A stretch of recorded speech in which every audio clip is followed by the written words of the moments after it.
जय हिंद। चलिए समझते हैं गलवान घाटी की अभी वर्तमान स्थिति क्या है और नेपाल में ओली सरकार कैसे गिरने वाली है और चाइना ने कब भूटान पर दावा कर दिया। उधर चाइनीज जहाज ताइवान के एयर स्पेस को क्रॉस करके उसके एरिया में घुस गए। फ्रांस ने भारत के लिए कौन से स्पेशल बम को भेजा है जो S-400 से मुकाबला कर सकते हैं। देखिए जो गलवान घाटी है तो गलवान घाटी में ये रेड वाला एरिया है। चाइना इस एरिया को अपना LAC मानता था। अब चाइना क्या किया, यहाँ से क्रॉस करके 423 मीटर अंदर घुस गया है और यहीं से इंडिया के एरिया चालू होता है और यहाँ पर उसने 2 टेंट लगा दिए हैं।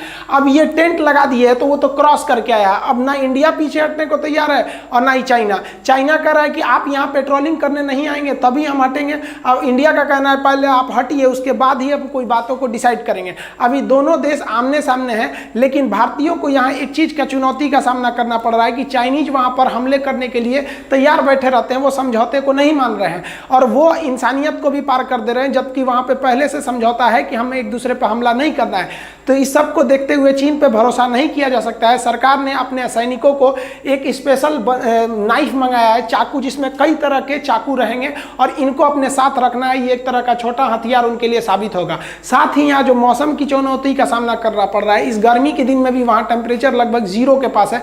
वो वहाँ पर बहुत ज़्यादा बर्फ पड़ रहा है तो और वहाँ की नदियाँ एकदम ठंडी हैं, जिसमें डूबने से हालत गंभीर हो सकती है ठंड की वजह से। इसलिए भारत सरकार इनके लिए एक वाटरप्रूफ कपड़े मंगा रही है। ये बाहर से तो नॉर्मल कपड़े की तरह दिखते हैं, लेकिन अंदर से ये हीट प्रूफ और वाटरप्रूफ होते हैं, जिससे उनको वहाँ ड्यूटी करने में सहूलियत होगी। साथ ही उन्हें वाटरप्रूफ जूते दिए जा रहे हैं जिससे कि वो अपने आप को ठंड से बचा सके। फ्रांस ने भारत को स्पाई बम प्रोवाइड कर दिया है। ये बम इतने घातक होते हैं, ये S-400 मिसाइल रेंज के लिए ही बनाए गए हैं। एक्चुअली जहां जहाज नहीं जा सकती उसे पता है कि आगे हमको surface to air missile S-400 मार देगी, तो ये उसके रेंज में जाने से पहले ही क्या करते हैं, इस बम को गिरा देते हैं। ये बम रात में भी कर सकता है काम, दिन में भी पिन पॉइंट एक्यूरेसी देता है। ये जहाज से नहीं बल्कि सैटेलाइट से क्या रहता है, टच में रहता है। इसके पास अपने विंग्स होते हैं, ये दाहिने बाएं मुड़ सकता है, पूरी तरह से सैटेलाइट द्वारा गाइड किया जा सकता है। इसे जहाज के विंग्स में लगाकर छोड़ दिए जाते हैं और ये दुश्मन के एरिया में जाके हमला कर देता है।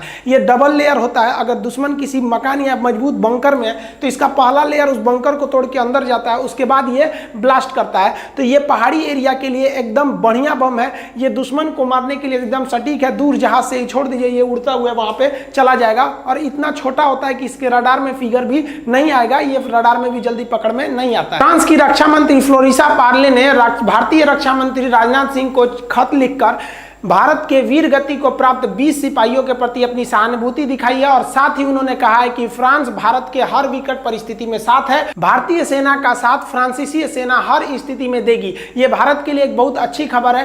फ्रांस ने कहा है कि उसे युद्ध की स्थिति में जो कुछ भी जरूरत पड़ेगी, जिस तरह के हथियार की, उसकी सप्लाई फ्रांस द्वारा नहीं रोकी जाएगी। साथ ही अमेरिकी कांग्रेस में जिस तरह से भारत में संसद होता है जहाँ डिसीजन लिए जाते हैं, वैसे ही अमेरिका की संसद को कांग्रेस कहा जाता है। तो अमेरिकी संसद यानी कांग्रेस में एक प्रस्ताव लाया गया है कि जिस तरह से अमेरिका अपने सहयोगियों को, जिस तरह से फ्रांस हो गया, जर्मनी हो गया, ब्रिटेन हो गया, उसे घातक हथियार और एयरक्राफ्ट देता है, क्या हम भारत को नहीं दे सकते हैं? तो इस प्रस्ताव द्वारा भारत को F-22 जैसे स्टील्थ विमान और F-35 जैसे 5वीं पीढ़ी के उन्नत जहाजों को हमें मिल सकता है। ये अब तक आजमाया गया सबसे घातक एयरक्राफ्ट है। ये कई लड़ाइयों में भाग ले चुका है और F-35 इसकी सबसे बड़ी खासियत है, इसको चलने के लिए एयरपोर्ट की जरूरत नहीं है। ये वर्टिकल यानी एकदम ऊपर उड़ सकता है और यहीं से टेक ऑफ कर सकता है और साथ ही वो वर्टिकल लैंडिंग कर सकता है। अतः अगर ये प्रस्ताव पारित हो जाता है तो भारत को इतने जैसे घातक हथियार मिल जाएंगे। अब चाइना तुम लद्दाख में एयरपोर्ट बनाओ, चाहे तिब्बत में तुम एयरपोर्ट खोलो, जितना मन, ये कहीं उतर जाएगा। खेत में से उड़ सकता है, एक जगह से दूसरे जगह वहीं से जा सकता है। ताइवान चीन का विरोध खुलकर अब करने लगा है। ताइवान को दबाने के लिए, ताइवान के ऊपर एक मनोवैज्ञानिक दबाव बनाने के लिए यहाँ से चाइनीज एयरफोर्स ताइवान के एरिया में घुस गई।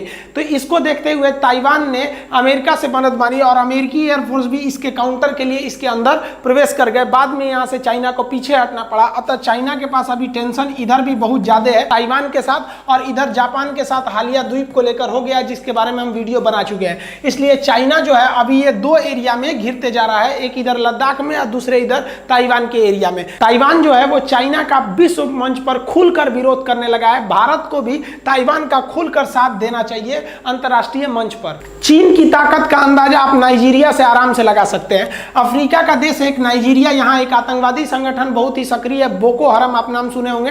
तो नाइजीरिया की गवर्नमेंट ने यहाँ पर इन पर हमला करने के लिए, आतंकवादियों से निपटने के लिए ड्रोन खरीदा था चाइना से। ये ड्रोन जो है हमलावर ड्रोन है। ये ड्रोन जब नाइजीरिया में गए थे तो ये ड्रोन वहाँ पर जाके कई जगह क्रैश होने लगे। नाइजीरिया की आर्मी ने कहा है कि भाई ये ड्रोन जो है, ये चाइनीज ड्रोन किसी काम के नहीं है, इसकी टेक्नोलॉजी उतनी अच्छी नहीं है। चाइना इसी के बदौलत डराता है कि भैया हमारे पास ड्रोन है, जहाज है, आपके ड्रोन की पोल पूरी दुनिया खोल रही है। देखिए पाकिस्तान का जो इधर का सबसे बड़ा राज्य है ये बलूचिस्तान, ये पाकिस्तान में रहना ही नहीं चाहता है। और एक्चुअली जो है पाकिस्तान यहाँ पर इतना ज़्यादा अत्याचार करता है, पाकिस्तान की आर्मी यहाँ पूरी तरह से अत्याचार करती है। बलूचिस्तान के लोग हैं वो चाइना का भी विरोध करते हैं, क्योंकि उनको पता है सीपी सड़क जो है वो ग्वादर बंदरगाह से आके मिलती है, इसलिए चाइनीज आर्मी यहाँ पर आ जाएगी। अब ये बलूचिस्तान वाले जो हैं ये अपने आप को स्वतंत्र कराने के लिए अपनी एक आर्मी बनाई है, रेबल्स आर्मी, जिसे कहते हैं BLA, Balochistan liberation army, BLA के विद्रोहियों ने पाकिस्तानी स्टॉक एक्सचेंज, कराची जो शहर है यहाँ पर है कराची, यहाँ पर ये सिंध प्रांत की राजधानी है कराची, तो ये जस्ट बलूचिस्तान से सटा हुआ है। ये कराची पर हमला कर दिया। अब कराची पे हमला करने से वहाँ कई से मासूम लोग भी मारे गए। हालांकि इस तरह के हमले किसी भी देश के लिए अच्छे नहीं हैं। कोई भी आतंकवादी हमला करता है तो मासूम लोग मारे जाते हैं। लेकिन अगर मान लीजिए किसी को भी हमला करना है या कोई भी चीज़ करना है तो एक होती चाहिए कि दोनों ओर से फोर्स होता है। पता चला इधर से बम मार दिए, वहाँ कोई मासूम लोग मर गए, तो ये बलूचिस्तान और पाकिस्तान का इंटरनल मैटर है। इसमें कई सारे निर्दोष लोग भी मारे गए हैं। हद तो तब हो गई जब ये इमरान खान बोलते हैं कि इस हमले का जिम्मेदार भारत है। और ये इनका स्टेटमेंट तब आया जब BLA के विद्रोहियों ने ये स्वीकार कर लिया कि ये बलूचिस्तान की ओर से किया गया हमला है। जब तक आप बलूचिस्तान को स्वतंत्र नहीं करेंगे तब तक ही हम आप पे हमला करते रहेंगे। बताइए भाई साहब को कौन समझाएगा? अभी भाई 3-4 शादी किए ही हैं, 1-2 और कर लीजिए। काहे आप देश के मामले में पड़ते हैं? आपके बस का नहीं है, आप आराम कीजिए, शादी ब्याह कीजिए। खामखा में देश में चक्कर में पड़ गए। इनको कौन समझाएगा? यहाँ पे भारत ने इनका विरोध किया कि आप ऐसे स्टेटमेंट क्यों देते हैं। पूरे विश्व में इनका थू-थू हो गया कि भैया जब आपकी खुद की BLA ने एक्सेप्ट कर लिया कि हमला उसका है तो आप भारत पे आरोप क्यों लगा रहे हैं कि भारत ने किया। और हमको मारना होगा तो हम सीना पे मारेंगे। हम वैसे इंसान हैं हिंदुस्तान वाले जो सीने पर गोली मारते हैं और सीने पर गोली खाना चाहते हैं। पीठ पर गोली मारना तो हमने सीखा ही नहीं। अगर मारे रहते तो अब तक आप नक्शा से गायब हो गए रहते। देखिए पाकिस्तान जो है ना, इसका नक्शा किसके तरह मैच कर रहा है आप देख रहे हैं, असर भी थोड़ा थोड़ा मैच करेगा। तो अब पाकिस्तान जो है ना हर चीज चाइना की मदद से करता है। अब वो दिन दूर नहीं जब पाकिस्तान में चाइना की मदद से बच्चे भी पैदा किए जाएंगे, वहां चाइनीज प्रोडक्ट होंगे सब कुछ दिन में।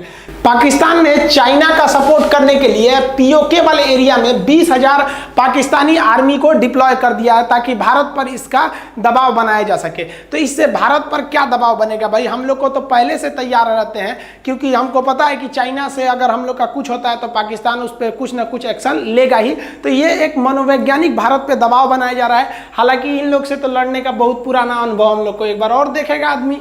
चीन की एक और करतूत सामने आई है जब चीन ने ग्लोबल इन्वायरमेंट फैसिलिटीज की मीटिंग में एक अजीब विवादास्पद बयान दिया। एक्चुअली ये एक मीटिंग है, इसमें 183 देशों ने भाग लिया। ये जो मीटिंग थी ये वर्चुअल मीटिंग थी, वीडियो कॉन्फ्रेंसिंग के द्वारा, क्योंकि कोरोना की वजह से सोशल डिस्टेंसिंग को फॉलो कराया जा रहा है। इसमें वाइल्ड लाइफ यानी जीव जंतुओं को बचाने के लिए जो वाइल्ड लाइफ सेंचुरी होती है, जो राष्ट्रीय उद्यान होते हैं, उसको ये लोग फंडिंग करते हैं, उसे बढ़ावा देते हैं। ये अलग टॉपिक है, हम आपको पढ़ा देंगे, क्लास में बताए भी थे हम आपको। National park, wild life sanctuary और बायोस्फीयर रिजर्व में अंतर क्या होता है। इसको हिंदी में राष्ट्रीय उद्यान, वन्य जीव अभ्यारण्य और जीवमंडल रिजर्व हम लोग कहते हैं। इसमें अंतर हम क्लास में बताए थे, फिर किसी वीडियो में हम आपको अंतर समझा देंगे। तो ये लोग ऐसे क्षेत्र को बढ़ावा देने के लिए और जीव जंतुओं की रक्षा करने के लिए, पर्यावरण को बचाने के लिए रियो समझौता, जिसे हम लोग पृथ्वी सम्मेलन कहते हैं, उसके तहत उसे फंडिंग करते हैं। तो ये लोग भूटान, जैसे यहाँ देखिए आपको ये भूटान दिखेगा, भूटान की की बाउंड्री ऊपर की ओर चाइना से लगती है, जबकि पूरब में अरुणाचल प्रदेश से लगती है। तो भूटान का एक जीवमंडल रिजर्व है जिसका नाम है साक्टेंग जीवमंडल रिजर्व। तो साक्टेंग के लिए ये लोग फंडिंग कर रहे थे, तो चाइना ने इस पर ऑब्जेक्शन कर दिया। चाइना कह रहा है कि नहीं, ये साक्टेंग जो है ये डिस्प्यूटेड टेरिटरी है, विवादित क्षेत्र है चाइना और भूटान के बीच में। अब आप बताइए, चाइना यहाँ पर है, ये है चाइना, और यहाँ से यहाँ तक तो ये इंडिया है। अब ये साक्टेंग जो है वो अरुणाचल प्रदेश और इंडिया के बीच में है। चाइना से तो इसका कोई सवाल पैदा नहीं होता है, इसका बकलोलई देखिए यहाँ पर। अब आप बताइए ये ऐसा क्यों कर रहा है? ये इसलिए कर रहा है क्योंकि हमारे देश के जो राजनेता है ना, इनकी गलती है। देखिए, चाइना ने तिब्बत को तो कब्जा कर ही लिया और अरुणाचल प्रदेश को कहता है कि ये तिब्बत का ही दक्षिणी भाग है, यानी दक्षिणी तिब्बत है। तो अतः दक्षिणी तिब्बत पर चाइना अपना अधिकार जताता है और उसी नाते ये कह रहा है कि ये वाला भी एरिया मेरा है। हमारे देश के राजनेता कभी भी इसका खुलकर विरोध ही नहीं किए। भैया सिंपल सी बात है, मोदी जी एक दिन में चाहे नोट बदल गया कि नहीं बदल गया, लॉकडाउन लागू हो गया कि नहीं हो गया, एक बार में हर चीज लागू हो जाता है। संसद में सीधी सी प्रस्ताव रखिए। भैया इंडिया की एक पॉलिसी है कि जिन देश के साथ भारत का सीमा विवाद है, हम उनसे कोई भी तरह का व्यापार नहीं कर सकते हैं। अब WTO कहता है कि भाई आप व्यापार कीजिए, तो WTO क्या हमारे संसद से ऊंचा है? भैया आप हमसे सीमा विवाद मत रखिए, हम आपसे व्यापार करेंगे, सब का सब लोग ठीक हो जाएंगे। इधर पाकिस्तान का व्यापार अटक जाएगा, ससुरा भूखे मर जाएगा वहां से व्यापार नहीं करेंगे तो। और उसके बाद चाइना भी सुधर जाएंगे, जो नेपाल फंड उठा रहे हैं इनका भी मूल्य कुछ आ जाएगा। तो सरकार को एक इनिशिएटिव लेनी चाहिए, लेकिन पता नहीं क्या करते हैं लोग, सबसे बड़ा सॉफ्ट नीति अपनाते हैं। कभी भी सॉफ्ट नीति नहीं अपनानी चाहिए। Offensive is better than defensive. अब नहीं तो उसी का तो नतीजा है। देखिए, तिब्बत कब्जा किया, उसका दक्षिणी तिब्बत अरुणाचल प्रदेश को कर रहा है, उस हिसाब से कर रहा है कि साक्टेंग जो है वो अरुणाचल प्रदेश का हिस्सा है, अरुणाचल प्रदेश चाइना का है। सीधा कहिए कि भाई भारत में कोई भी चाइनीज आएगा या कोई भी कंपनी आएगी या कोई भी नेता आएगा, उसे ये मानना पड़ेगा वन इंडिया पॉलिसी की पूरा कश्मीर भारत का है और पूरा अरुणाचल प्रदेश भारत का है। नहीं मानते हैं तो आप जाइए भैया, हमारे देश में ऑलरेडी 130 करोड़ लोग हैं, हम अपने से खुश हैं, नहीं जरूरत है किसी से व्यापार करने की। तो भारत ने इसका खुलकर विरोध किया है। हालांकि भूटान ने भी अपना संदेश भिजवा दिया है चाइना में कि यह पूरी तरह से उसका एरिया है। लेकिन आप सोच सकते हैं कि कितना यह खराब चीज है। और उस मीटिंग में जितने भी देश थे वो चाइना का विरोध किए हैं और बहुत से देश खुल के भारत के समर्थन में आ गए। चाइना कह रहा था कि इसकी फंडिंग नहीं दी जाए, इसके बावजूद उसको फंडिंग दी गई है, क्योंकि अब पूरी दुनिया चाइना के जो रवैया है उससे वाकिफ हो गई है। देखिए, जो नेपाल बहुत कूद रहे थे, अब इनकी सरकार गिरने वाली है KP शर्मा ओली की, क्योंकि इन्हीं की पार्टी में खुद विरोध हो रहा है इनकी गलत नीतियों की वजह से। और ये अपनी छवि बचाने के लिए ये आरोप लगा रहे हैं कि भारत हमारी पार्टी को गिराना चाहता है, भारत नहीं चाहता है कि KP ओली की सरकार रहे। लेकिन इसमें जनता नेपाल की इतनी बेवकूफ नहीं है। आई होप आप समझ गए होंगे। नेक्स्ट वीडियो में हम समझेंगे कि टिकटॉक कैसे प्लान कर रहा है दोबारा भारत में एंट्री करने के लिए, और चीनी पनडुब्बियों को रोकने के लिए, उसके टारपीडो को मारने के लिए किस तरह से सक्षम होगा हमारा मारीच एंटी टारपीडो डिकॉय। मिलेंगे नेक्स्ट वीडियो में, तब तक के लिए जय हिंद।